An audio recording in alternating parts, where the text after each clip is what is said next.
Hey Raghunath, tell everyone about our Patreon community. Sure, Kastuba.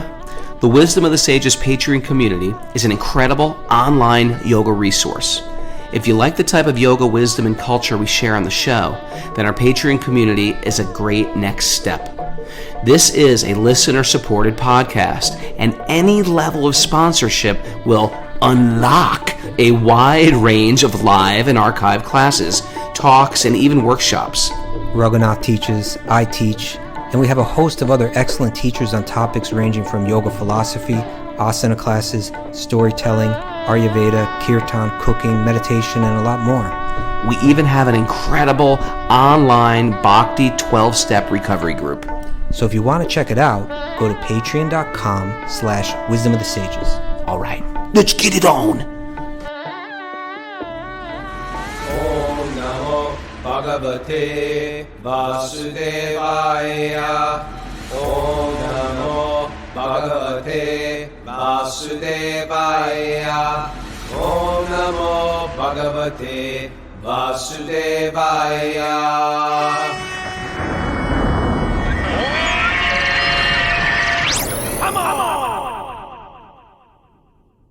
Live from Super Soul Farm, this is Wisdom of the Sages, a daily yoga podcast with your host, Raghunath, and co-host and senior educator at the Bhakti Center, New York, Tattvas. Welcome to the show, everybody. It's Sleepin' Sunday, and if you're listening to this on Facebook, welcome. This is our daily study of the Srimad Bhagavatam, ancient literature from India's yoga culture, or you could call it Vedic culture, and how to apply spiritual principles, even though they're ancient, how to make them relevant in your life today. And today on Sunday, we do Q&A, where we have a guest come on. We're doing Q&A today. People write in their questions. If you want to write in questions, you can do it. Write to Mara at wisdomofthesages108@gmail.com. She'll take all your questions and we'll read them and we'll answer them to the best of our ability. We're also here live with a bunch of people on Zoom. And if you want to join us live on Zoom, you can. It's sort of fun. We sort of know each other by face. We wink at each other. We spy on each other's apartments. We write each other's secret messages on the Zoom board. And you get a nickname. And you get so sometimes you get a nickname. And I say good morning to everybody. So if you're listening to this on the regular Apple podcast, you don't know, but I personally say good morning, Kylie Brown. Good morning, Jeffrey Ackler. Good morning. Yeah, sometimes you get a nickname. Mara's spinning the dials, but she's also working in her kitchen today. If you want to get on Zoom, you can write Mara at the kitchen. Wisdom of the Sages 108@gmail.com, and she will give you the secret codes to enter into our secret society of Zoom. Skull and Bones Club. What do they do? What do those guys do? The Skull and Bones people. What are they talking about? It's secret. Are you interested? We don't know. That's the whole point. How do you know I'm not in it? It's so secret. You could be in it. Okay, well, if you are in it, then you know. Does West Point have a Skull and Bones type of thing? I don't know. If they did, it would be You secret. can ask your dad. He usually went to West Point. Okay, I'll ask. And your dad was West Point, and you were a punk. That's the way it's called, the degeneration of society, or devolution. But then you became a Brahmin. So come on, get some points for that. So Q&A day. Any announcements, people? Anybody doing the beautiful course from Divya? You're asking me? Yeah. I haven't done it. No. You haven't done it yet. I highly recommend it. My finger's on the pulse, though. People are loving this. Yeah. Yeah. I was talking to some people yesterday. Are we still having that special Wisdom of the Sages People can offer? still sign up for that and get a 40% discount on these Ayurvedic cooking masterclass by Divya Alter. It's top notch. To get there, Mara will put the link in the description notes of this podcast. And if you follow that link, through that link, you get the 40% Wisdom of the Sages discount. That's great. Great gift for Christmas for someone. Yeah, great gift. Or do it as a family gift. Say, you know what? I'm buying this for the family, and we're all going to watch it together. It's a family thing. Gather around, kids. That's what you're going to do, right? We're not going to. Yes, that's what I'm going to do as a family thing. We're not going to watch another time of whatever my kids watch on repeat. The Princess Bride, or I don't know about these things. what's that? I can't. I'm blacking out today. All right. Blacking out. Okay. Any Whatever. other announcements, Mara? Yes, we have a Bhakti Recovery Group meeting today in person and also on Zoom at 10:30 a.m. at the Bhakti Center in New York City. Oh yeah, in And- person. Yeah, and tomorrow Radikesh is offering part 4 of his Intro to Vedic Astrology workshop, and so Fourth and final segment. Wow. yeah, for Patreon members. And I have the first 3 recordings, so if you haven't caught any of the live recordings or any of the live classes, you can listen to the recordings and come tomorrow night at 6 You can binge. 6:30, 6 p.m. I think it's 6 p.m. You send out an email, right? Yep. Mara? What Patreon exactly it is. members get it. Okay, so Alright, if it is a and- great opportunity to push Patreon. Hey, like what we're doing, you can support it. Patreon.com/wisdom of the sages. It's a community supported podcast. That means we are able to keep on going by everybody's kind donations. Thank you to everybody that donates. It really makes a difference. And yeah, thank And you just a very quick much. reminder to join a Sage group. That's what you want to do. They're filling up, right? Yeah, So I talked to a bunch of Saved Group people yesterday too. It's a really great way to meet community and to deepen your devotion just through hanging out with cool, like-minded people. We set up this program that it's free, anybody can join, and it's just a way to build community and a support group. We all need support groups. It's like if you need support nowadays, you got to go to a therapist. God knows how much that costs. You got to either do it online or you got to drive there. You get 50 minutes, and no matter where you're feeling emotionally, oftentimes the therapist would be like, "Well, that's it, time's up," and you're just sort of like left there. Like, wait a second, I'm emptying myself. But this is a great way to build community, a support group.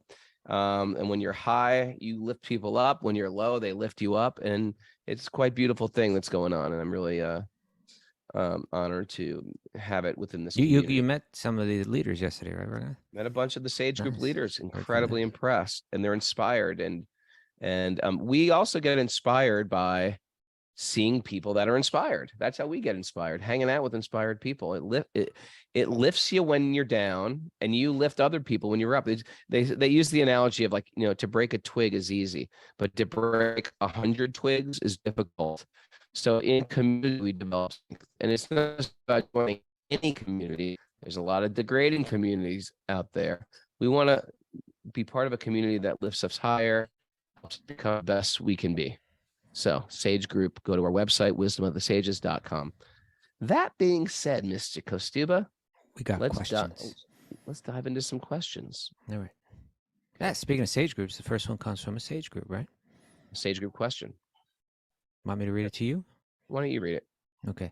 This is coming from one of the Sage groups. Here's the question.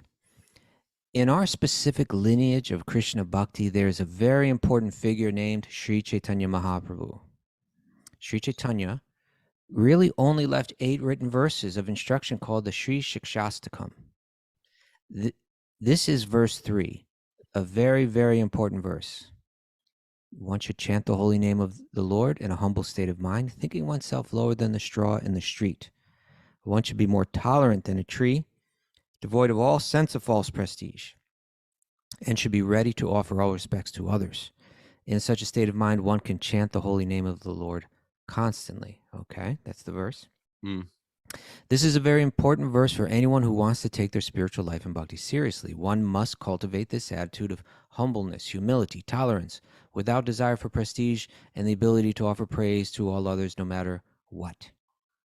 I really struggle with this, specifically the part about tolerance.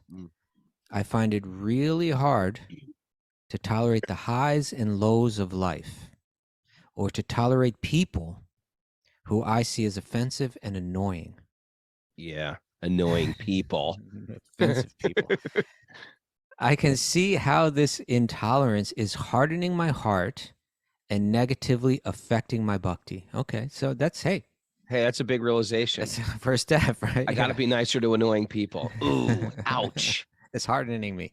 Okay, how do you guys look at a verse like this, and what do you do when you notice any intolerance in your hearts and minds? Good one. It's a Good good one. question. Yeah, I mean, First it's of all, a central yeah, verse, right? I'll dive in first if you don't mind. Dive in. Yes, please.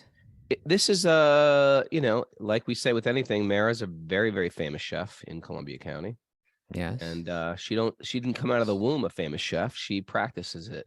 She practices cooking with love and devotion and making these recipes that everyone loves. And then she practiced being a vegan chef, and she works on it. And she sometimes will bring some food over, and she said, "I tried to make this, but it didn't work." And then she comes back later with Still, another. it's really good, though, right? Well, the ones that didn't work aren't. But then she'll come back with one like, okay, now it worked. She was going through this whole thing of making vegan cheese. It was really incredible. I remember those days. You're talking The about vegan cheese days.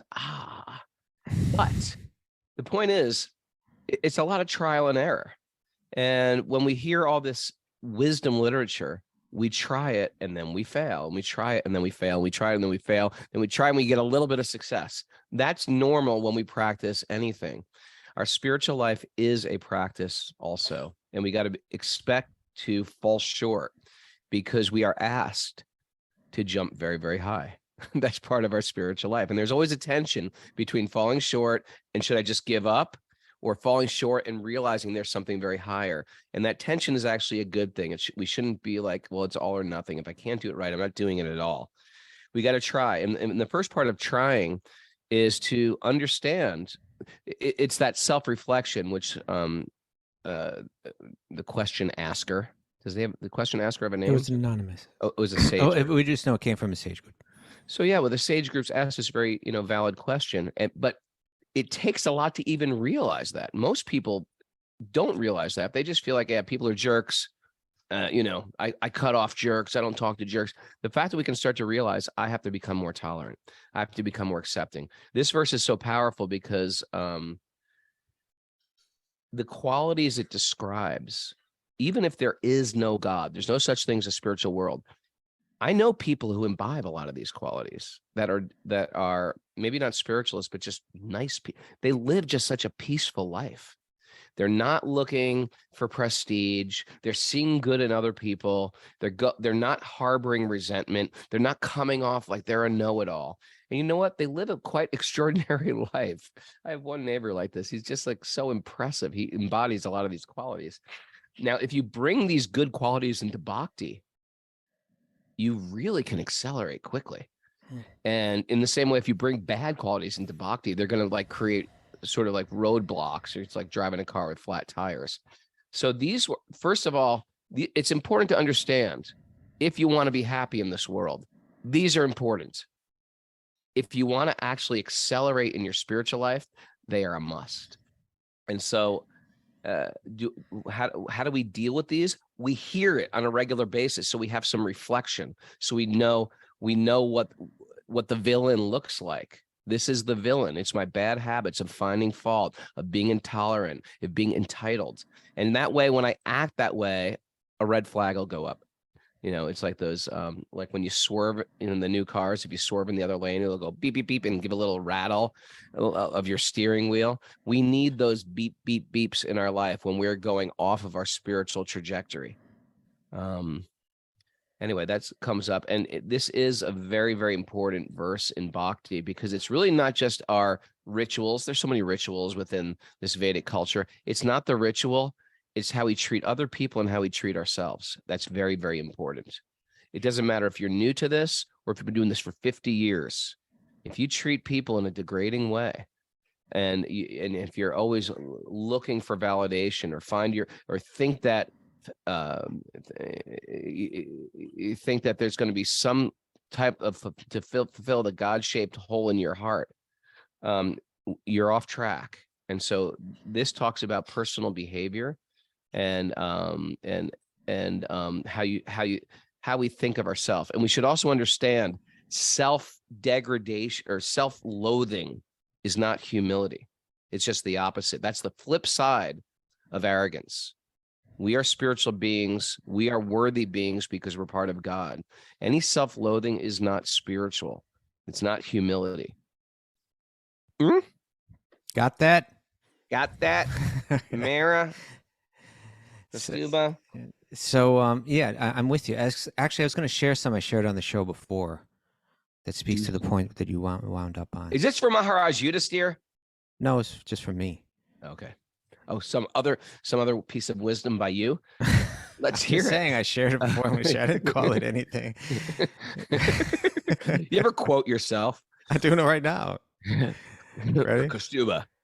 So, because sometimes you gather your thoughts together and you get it down and you're like, okay, let's hang on to that, right? Okay. So humility doesn't mean always acting meek and being prone to exploitation. Right? It means freedom from the illusion that the world should be revolving around me. Right? Sure. When you're humble, you're not thinking like, well, why isn't this being done for me? Or why I don't like this. And humble means like, I accept that this world is not revolving around me and I'm quite okay with that. And in that place, and then not criticizing. Right. Not criticizing doesn't mean not speaking up against injustice. It means that you're not wasting your time and energy in complaining and dwelling on the faults of others. Like that. Okay, because we talk about these things a lot, and so we need to come out and be clear about that, right? When we talk a lot about not criticizing others, but it doesn't mean that you don't speak up when something's wrong. But the fact is most of us are just habitually blabbing on and on about others, perceived faults. We kind of like get caught up in patterns of that, Okay, so now taking that over to this verse, and the question was like, how do you look at this verse? Like, what do you make of this verse? This verse is so important, actually, right? As was mentioned by the questioner, it's one of 8 verses that Sri Chaitanya left behind. And it's, I've heard that Srila Bhaktisiddhanta Saraswati Thakur, this very important acharya, very important teacher in our lineage, he said that, do you know what he said about this, Raghunath? No. He said that this verse is what he called our Siddha Pranali. Like, there's this almost like mystical tradition. There's like a vein of like a kind of a mystical tradition where like a guru can reveal to a disciple like all of the details of their spiritual perfection. Right? But he said, this is our Siddha Pranali. This is what will reveal everything to us. This humility and tolerance, showing all respect to others, not needing to any sense of false prestige, coming in with that, coming in on that platform, then absorbing the mind in the spiritual potency of Krishna's names. That's what will reveal everything to us. And so the way that I understand this verse, it's a formula, right? It's saying that the name itself, this sound, these mantras, they have tremendous transformational spiritual potency. That's powerful. It's like the sun, it's like it's like an electric, just like we have electricity in our homes. And it means somewhere this electricity is being generated, right? There's like a powerhouse that's generating the electricity, right? Just like you lost electricity in your home recently, Raghunath, right? 2 days. Okay, but it doesn't mean that the powerhouse was down, but somewhere there was a disconnection between you and the powerhouse. Oh, I like that. I like that. I like that. Okay. Somewhere, I don't know why do you lose power? What's going on? I don't know. Why do we lose power upstate, Mara? It's like 1940. What's It's going like on? power's out. Power's out on the farm. Okay. It's like Vrindavan circa 1985. Right. So somewhere between the powerhouse, which has tons of electric power, and your home, there was a breakdown in the channel. Right. Siddha Pranali, actually, the word Pranali actually means channel. Right. Siddha Pranali means like, Siddha means the perfection, and Pranali means the channel. So somewhere between the powerhouse and your home, the channel that carries that electricity, there was a break in it. Right. And so there's no problem with the powerhouse. The problem was with the channel, or your maintenance of the function of that channel. So the idea is that the Bhagavatam here in this verse, especially the mantras, right? That they are powerful. They're not different from Krishna. They're all powerful. But we need to keep that channel open so that we will be able to fully absorb ourselves in that energy. If we come to that energy distracted, if our mind is here, there, and everywhere, rather than deeply absorbed like a yogi in the sound, then it's just a shadow of that effect that we're getting. It's like some tiny bit of electricity is coming through, hardly enough to kind of light up the room. Right. So therefore the yogi, like for instance, when you're initiated in this lineage, it's very common. Srila Prabhupada would talk about what is often called the nama aparad, right? Like in other words, how our behavior and our attitudes can be detrimental to receiving that power, how our channel can get clogged up. Mm. And in a nutshell, this verse is putting it all together, that we're humble, right? We don't expect the whole world to be revolve around us. We don't need false prestige, right? We don't need to be recognized. We're not searching for some validation, working hard for, we're tolerant, that we understand that things in this world are going to be problematic. There's some things are going to be pleasant, some things are going to be unpleasant. Rather than running around the world trying to arrange it so that it's all pleasant and it won't work anyway, let me just learn to tolerate it. Mm-hmm. Waste my energy, not invest my mind to get my mind all caught up in trying to change this and trying to change that, become angry about this, becoming frustrated about that. Let me realize, hey, the world has its pleasure blows in one moment and then disturbance blows in the next moment. Let me learn to tolerate these without a disturbed mind. And that mind can be deeply absorbed in hearing these names. That mind can be deeply now the channel's clear and the house is lighting up with electricity, right? Mm. So that's what this verse is speaking to. So now, well, how do you do it? Well, again, this chanting this name purely is our lifelong it's a lifelong strategy that we're put into place, right? I need to become, I need to imbibe the qualities and the attitudes that are mentioned in this verse, in this shloka. And the world is trying to form our mind the other way, right? The world is speaking to us in other ways, saying, hey, don't tolerate any crap, and it's Right. cool to be cruel, and and so it's a struggle. We need to really identify those souls that we admire that embody these qualities and say, I want to follow in their footsteps, and remind ourselves again and again of what it is that we want to be on the daily basis. We need to, as you were saying, go back and reflect. Why am I being so intolerant? Why am I allowing my mind to become so disturbed? I can't control everything in this world. Let me accept what comes my way. Let me be far more accepting of what comes my way. Again, saying it doesn't mean that we don't change things that are wrong or harmful or abusive or anything like that. But it's saying that, we get up. How much time do we waste complaining about the weather? How much time do we waste complaining about other people when it's not in any way productive or trying to, that's hours, days, yeah, lifetimes. It adds up, right? I was thinking Actually, that it does. we did our 900th show the other day. This is 902 today. Yep.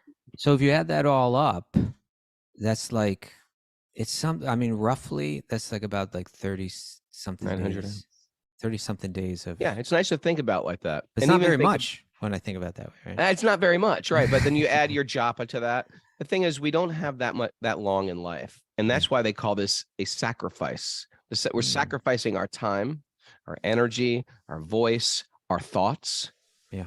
And because everybody's meditating in this world, isn't it? They're just meditating perhaps. Yeah. And I'm not saying like I'm over it. I'm not. I'm meditating on mundane things all the time, but I'm trying to weed myself off the mundane and weed myself onto the spiritual. Make my meditation. I think is the word, right? Weed. Isn't it weed myself? I think you wean yourself. I thought you weed yourself off. No, it's wean. I'm almost Where's positive. Mara? She went to school. Mara, you went to school. Isn't it weed yourself off? No, wean. Wean.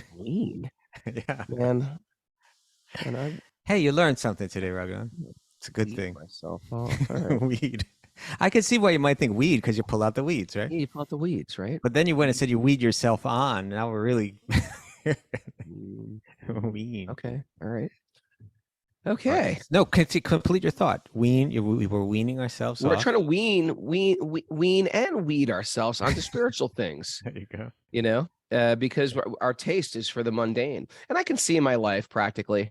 I'm doing my final edits of my book, and I'm realizing I'm really reflecting on my your life. my life when I was a new devotee and how much I just struggled with my anger. I was like angry for some. I don't know why I was so angry. I was like angry. I was really defensive. I was like ready to fight everybody and like tell people off and confront people. And I was like, what was that about? Was it just teenage life? Like the Or was it? cover of the No Compromise.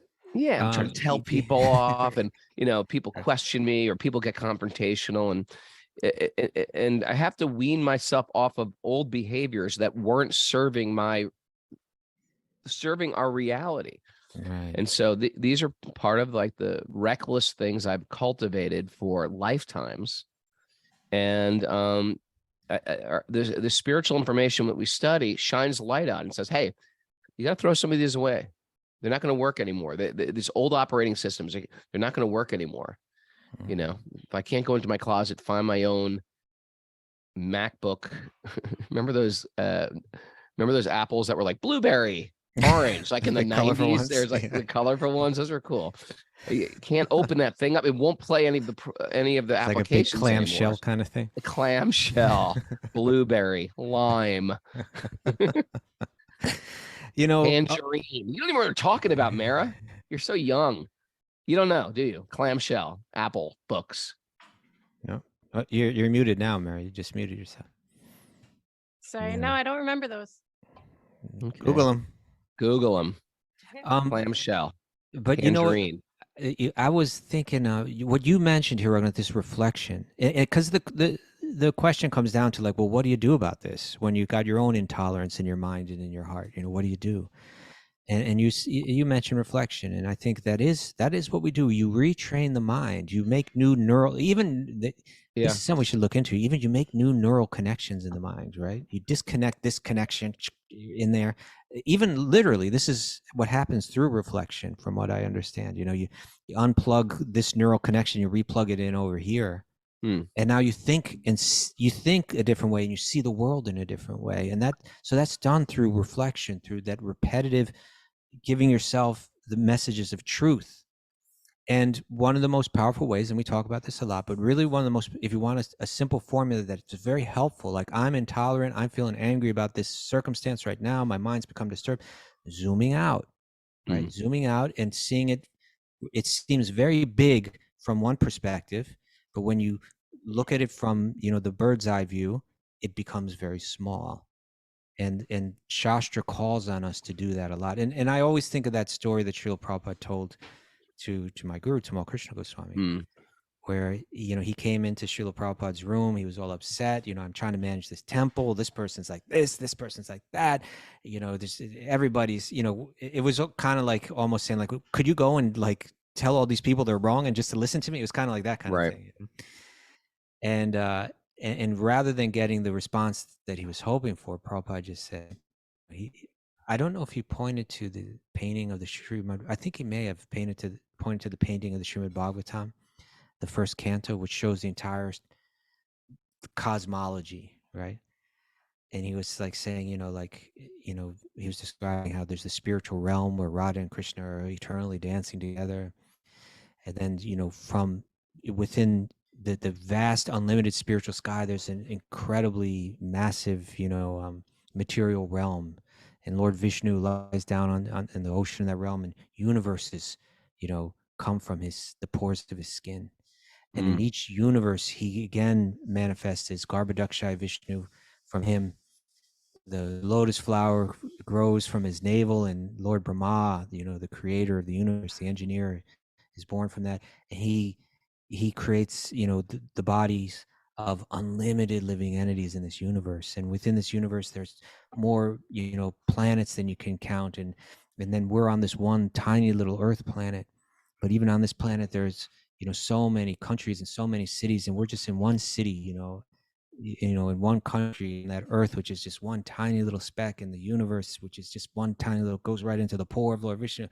And he says, and in that Morton city, here's a who. He goes, and in that city there's like so many living beings, and so and there's one little street, and on that street there's one little temple, and in that temple there's one person named Tamal Krishna, and he's thinking he's so important, right? And then he just said, okay, All of my problems are insignificant. I'm just getting all, my mind's getting all upset and disturbed. Thank you. You helped me zoom out. Let me approach this in another way. So that's a way of really addressing our own intolerance, right? Try to see it from another perspective, from a perspective of both in terms of space and in terms of time. And what we're so upset about, we may feel actually it's not so important at all. Now, another way to deal with this issue, Yeah. instead of mechanically, what you're going to have to try to mechanically, hey, I'll see the good. Hey, I understand this person's got a backstory. Let's change my vantage point. Yeah, Hey, yeah. let's zoom way out. All those things are actually good and they're great tools. Okay.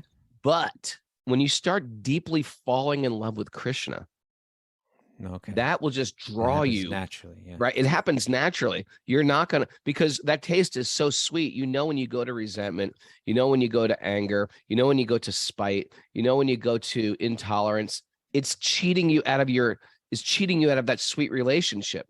So by deeply falling in love with Krishna, it is like watering the roots of the tree. You will naturally develop good qualities. It's good to hear about them. It's good to hear about the pitfalls, just like, you get this alert that, hey, the bridge is out. I can't go this route. I got to reroute.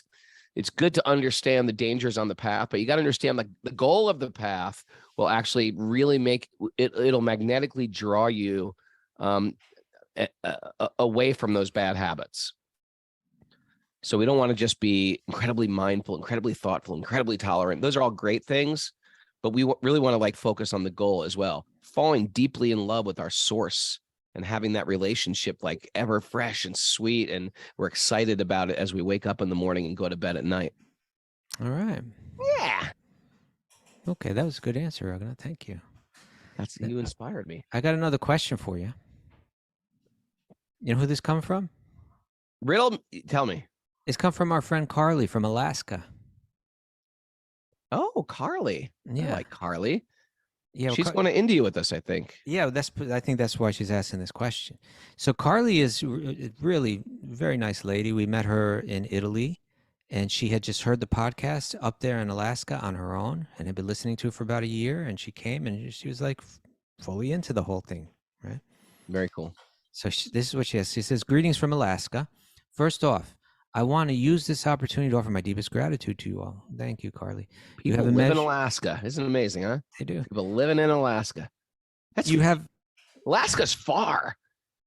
Look at a map. Well, it depends on where you are. It's far from us. Yeah. Okay, you have immeasurably positively impacted my life. I'm forever grateful for your service. Thank you, Carly. I am so excited to be joining you at the Govardhan Eco Village in January for the 300-hour training. By the way, yeah, it's going to be great. It's packed. We got a great crew. There may be one space left for the Kirtan Academy. Otherwise, everything's full. Otherwise, everything. That means Mara's got to stop putting that message on the beginning of the. Got that, Mara? Oh yeah, I'll take it off of our. Okay, thank you. You wearing a mask in there, Mara? Yeah, the flower triggers my allergies, makes me sneeze, and gets my asthma. Okay, sorry. Okay, so Carly is she's coming in January. She says, "My question is, do you have any suggestions on how to prepare mentally, physically, spiritually?" Okay, 3 levels there. Mentally, physically, spiritually, for pilgrimages, retreats, and trainings. I know so many of the Wisdom of the Sages community are frequently in this boat. Thanks to the amazing amount of programs you so graciously offer us. Thank you from the bottom of my heart, Carly. Mentally, spiritually, physically. How do you prepare for pilgrimages, retreats, and trainings mentally, physically, and spiritually? What training is she doing? The 300-hour. Oh, she's doing the 300-hour. Okay. Well, when I went to India for the first time, a spiritual guide of mine told me to read these articles that were yet to be published into a book. But the book got published. It's out of print now, but it's called, I'll put it on the board here. Yeah. It's called Vrindavan Days by Hari Agrivadas. Okay. That is a great book. Have you ever read that book? Yes. It's a great book, I think. It's a fun read, for sure. It's a fun read about what's it like. I especially like it because sometimes you read, and even with Radha Swami's book, which is a great must read if you haven't read it, But Haryagriva writes about his personal struggles, as opposed to Radha-Swami writes like Radha-Swami was just like focused. He's like, I'm going to fast, then I'm going to throw my harmonica in the river, then I'm going to throw it. That goes through like a actual transformation. But Haryagriva, he struggled just with his senses and his mind and his past. And I could relate to that because I struggled the first time I went to India. But you could tell there's also a deep taste for it. So I would read any book. I think that book, Vrindavan Days, and I put there, you can get it as a PDF. I think it's a great read. Or they might have reprinted it. I just put a link on Amazon too. But any type of book where it talks about the devotees going to Vrindavan or to India is I find a great read to prepare myself. I even like in the Chaitanya Charitamrita about Lord Chaitanya enters Vrindavan and reading about all the pastimes going to Vrindavan. That's how I prepare to get very focused to go to a holy place or holy places or India or pilgrimage. Find these other books where Prabhupada or our guru's guru goes to Vrindavan, or A Journey Home, Vrindavan Days, or the Chaitanya Charitamrita. That's how I would do. As far as your yoga practice, you got to practice yoga. You got to do some yoga. The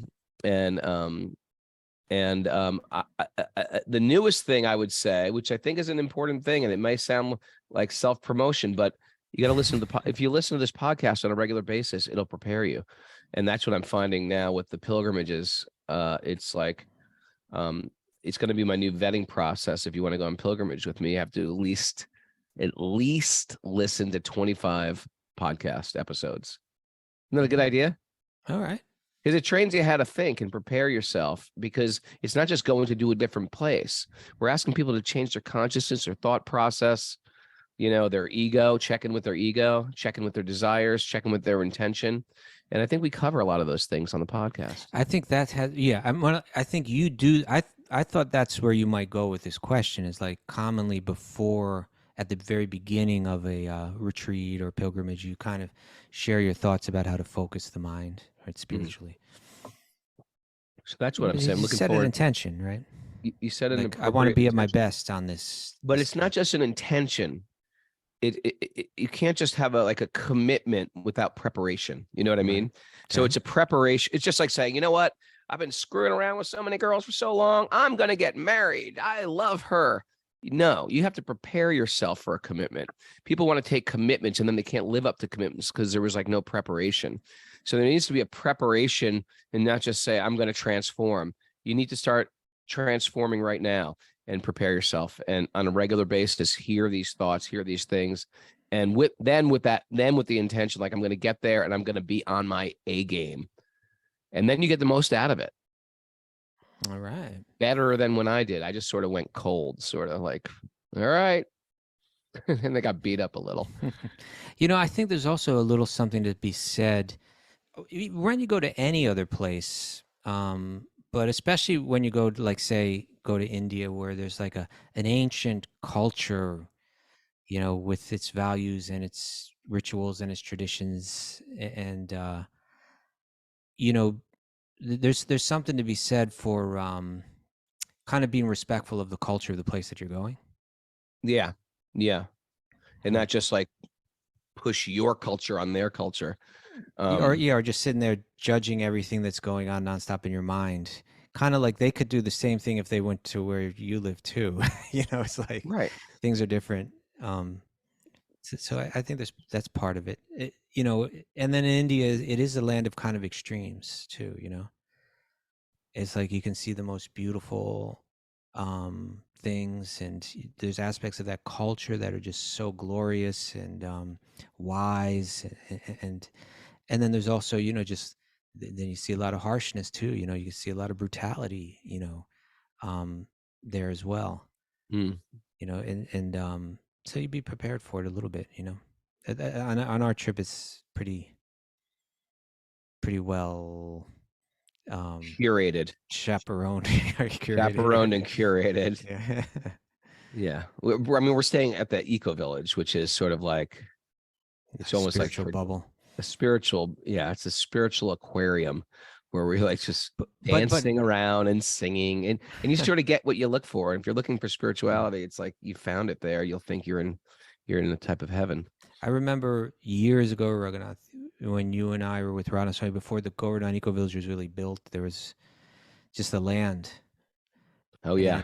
And we were walking with Radha Swami there, and he said, someday, we want to make this place nice. Where he was saying you all can bring people from the West, and they can kind of have an experience of like the real ancient India.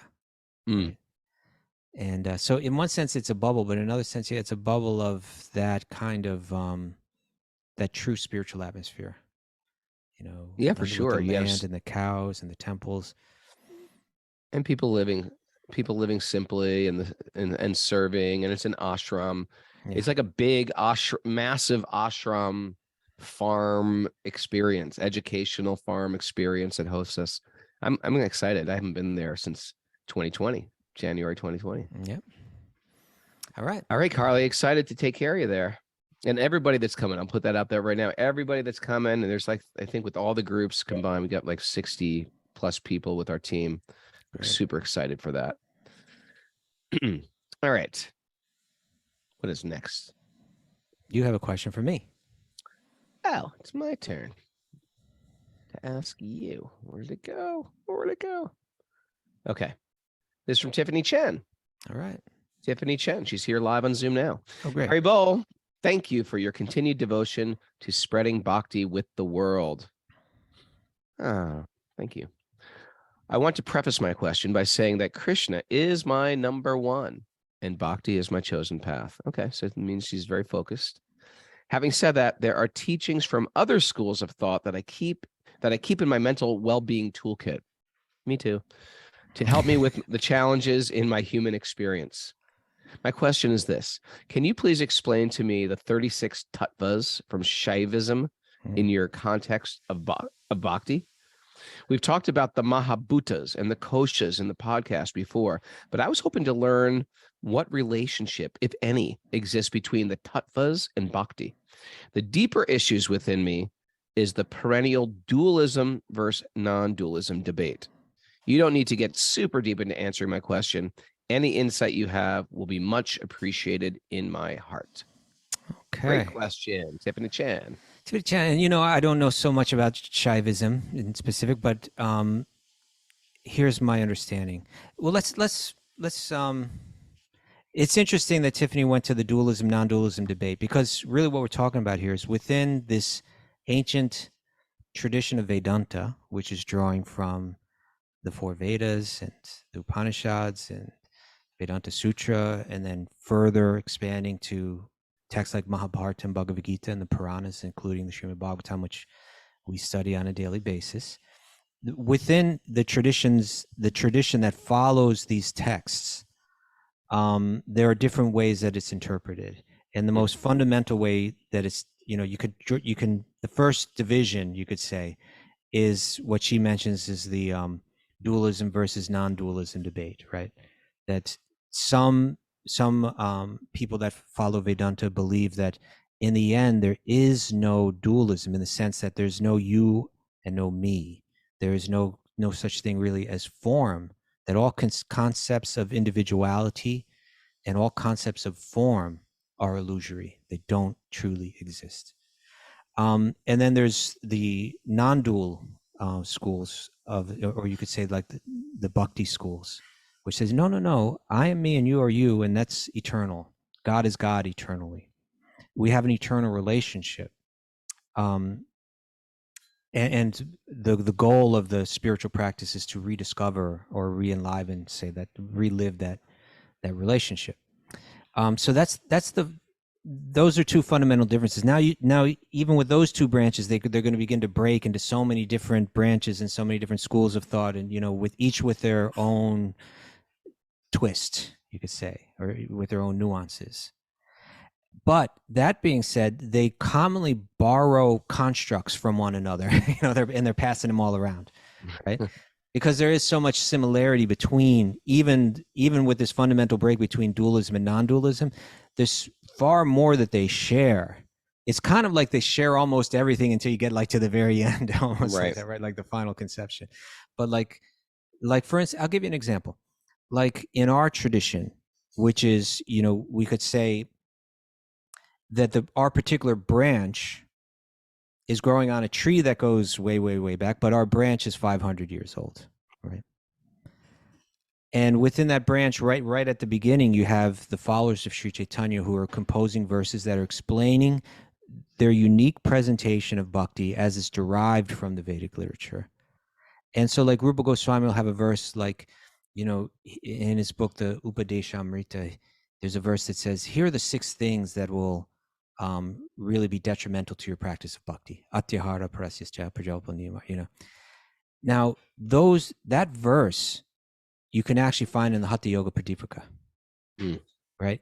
But there's only one difference. The last line where in the Hatha Yoga Pradipika it says these things, are detrimental to yoga, or it really says like they destroy yoga, right? And Rupa Goswami basically just took that verse and adapted it and said these things destroy bhakti. Okay, so whether you're a dualist or a non-dualist, the verse applies, and you can borrow it. So it's a very similar thing with the 36 tattvas of Shaivism. You're going to find the same thing in the Srimad Bhagavatam, roughly, right? You're going to find roughly the same thing it's in the Sankhya teachings of the Bhagavatam. They're mentioned in the Bhagavad Gita. It is the Sankhya philosophy that we find, a whole tradition, whole branch just based off of that. It's the 36 tattvas that let's break down everything into categories, because it helps to understand something when you break things down into categories. And so, we'll say, okay, we have our 5 senses, right? And then we have the objects of the senses: smell, taste, touch, sound, etc. Then we have 5 other senses: the senses of action, the ability to grip, the ability to move, the ability to speak, etc., etc. Then so it's breaking down into everything in these categories. In Sankhya philosophy, which is found in Bhagavatam, which is found in the Bhakti tradition, which is speaking to Tiffany's question here. It's going to break these things down. The point of one of the most fundamental points of breaking things down like this is that you look, when you're observing something, implicit in that is that I am the observer, and what I'm observing is different from me, right? So if I'm looking at my body, then I'm realizing that I'm not my body because I'm looking at my body. And so if we break down and categorize all the different elements of this world, we'll be able to separate ourselves from them, recognize them as temporary material, recognize ourselves as spiritual, recognize the other spiritual elements. In our philosophy, that would be, we go to the Paramatma, right? The soul, the super soul, right? Or God. In Shaivism, I think that Shiva is going to become that principle. They're going to say, hey, we can break things down into these categories. And it's from what I've seen of these 36 tattvas, like the first 24 are the exact same 24 that you're going to find in Bhagavatam, that you're going to find in Sankhya philosophy. And then they kind of have their own twist on it, right? Then Shiva becomes kind of the origin of it all, and so on. So there's a great similarity there. And if you go you'll find this in the 3rd canto of Bhagavatam. You'll find it in the 13th chapter of Bhagavad Gita. Krishna briefly mentions it. It's there in many places, but so the question says, can we explain these? And Tiffany was hoping to learn the relationship, if any, exists between these tattvas and bhakti. The bhakti tradition has this built right into it, almost the same thing as these 36 tattvas. It's a similar idea in both traditions, that it's helpful to break things down into these tattvas, these different categories, categories of truth. And it's so that we can analyze the world that we're looking, the equipment that exists in this world, how we're different from it, how we're separate from it, how we're meant to transcend it. That's as far as I know about those 36 tattvas. All right. Whew. Okay. Should we do one more, or should we hold that? And you want to do it? Want to go do one more? This one's kind of for both of us. This is from Jorgen. My guess, he's Swedish. It's from the Netherlands. Jorgen. Yeah. Okay. He Gotcha. says, when I do my japa, when I do my japa meditation, chanting a Maha Mantra on beads, I often use a japa meditation session of Srila Prabhupada on Spotify, which takes 23 minutes. So I believe what he's saying is he's listening to a recording of Srila Prabhupada chanting as he's chanting. Oh, he plays it in the background. Yeah, I do that too sometimes. Okay. He says, I find it to have a good pace in chanting, and I do more than just that one round that I used to do. Okay. Is it, by the way, a do or don't to use music during japa meditation? This leads towards my actual question. I like candles and incense as an offering to Krishna, but are there more rituals to be performed before doing japa meditation? Thank you so much for all the good work that you do every day. Can't thank you enough. Jorgen, you want to start? Simple ritual is bathing. Wake up, you bathe. That's good. First thing, no, I say that because sometimes people, because the books speak of it that way too. You wake up, traditionally, like this is what you do. You're bathing. You put on your tilak. You do akshman. That's when you do the mantras in the hand and into the water, and then you pick up your beads, and your beads are sacred, and you keep your beads sacred, and you sit in one place and chant. And that's like a good experiment too. If you do a lot of walking around and chanting, or japa walks, or japa driving, or japa Japa, Star Wars, whatever you're doing, like Japa watching TV or Japa playing chess. I've done it all, everybody. Just putting it out there. I'm not criticizing. I'm talking about my own failed life here. But one way is just to sit in front of your altar, or just sit down and say, I'm just going to focus and do it. I like the idea of incense because it brings you back. The scent is prasad.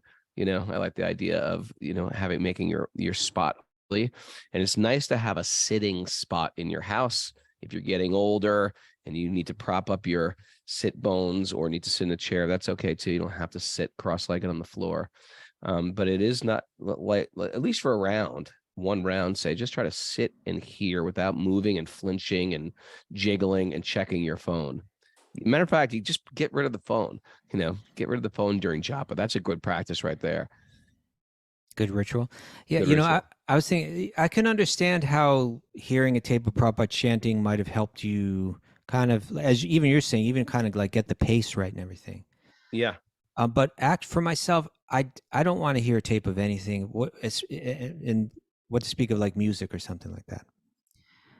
What I'm trying to do when I chant japa, and there's japa, it's a meditation. It's also a prayer, right? It has both kind of aspects to it. But when people would ask Srila Prabhupada, like, what should I be thinking when I'm chanting? His answer would commonly be, don't be trying to think of anything. Just hear, right? Just hear the sound. And so when I chant, what I try to do, I have faith that the sound itself, that if I can just bring my mind to that sound, that it'll be deeply transformative. So I almost, my voice is making the sound, and I just try to keep my mind absorbed in that sound. Just try to bring it to that sound. Think of the sound that you're making with the mantra. Think of it as like a shower, right?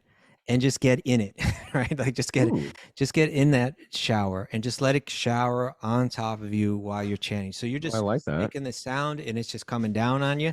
Just stay in it. Keep the mind in it. And that means just hear it, right? You chant it and hear it, and try to.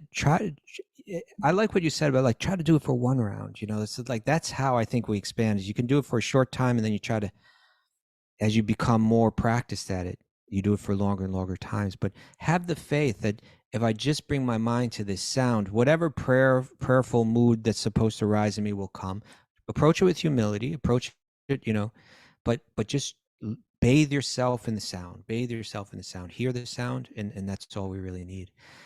But to get there, as you were saying, even like with Carly's question, there's a similarity to the question here. It's like she's saying, well, if I'm going to go to India and go on a pilgrimage, how should I prepare myself? And Jorgen is asking, how should I prepare myself for japa, right? The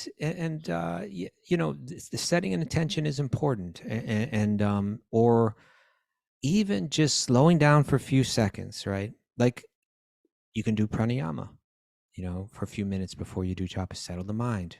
Or you can chant a few verses, like step out of the world that you're in and into the world of your japa. And whatever gate you need to pass through that to get you through there, pass through that gate and note it, right? And so that's what those kind of rituals are for. Some people might pick up a book and read 1 or 2 verses that glorify the mantra. Just so you get in the right mood. That's a nice thing to do. No, I like that. Read a little passage from a book that glorifies the potency of the meditation or the mantra meditation. Yeah. That's one way to do it. I mean, just hearing you talk about this, like, I'm excited to chant after the show. Like, I'm excited. Yeah, we're going to bathe. Right? I'm going to bathe in it. Take a dip. All right. Hi, Krishna. What's Take a little that? mantra bath. You bathe go. today, Raghu? I take a mantra bath, if that's what you mean. Mantra snan. Mantra snan. We should mention before we end the show that tomorrow morning we're back to 6 a.m. 6 a.m. I thought we Yes. mentioned that. No? Okay. 6 a.m. tomorrow, guys. We used to do this at 5 a.m. every day. I know. So no complaining, Raghunath. I'm the one complaining. I did like 8. It's been like, all right. Kind of easy, isn't it? Can do stuff.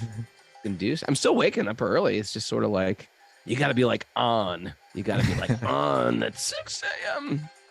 All right, we can do this. AJ Sullivan says, bring back 5 a.m. Okay, I'm going to go take a hot bubble japa bath. Bubble bath. I've tried chanting in the bath. I think I've chanted everywhere you could think. Right. I've chanted japa on a tractor. I've chanted japa in a truck. I've chanted Talk japa about on Dr. an airplane. Seuss. Where haven't I chanted? In the snow, in the sun, on the beach, maybe even walking in the water, walking on water for sure. Eating, watching television, playing chess. Airplane. Definitely airplanes. Pacing in airplanes, chanting japa in the Airport.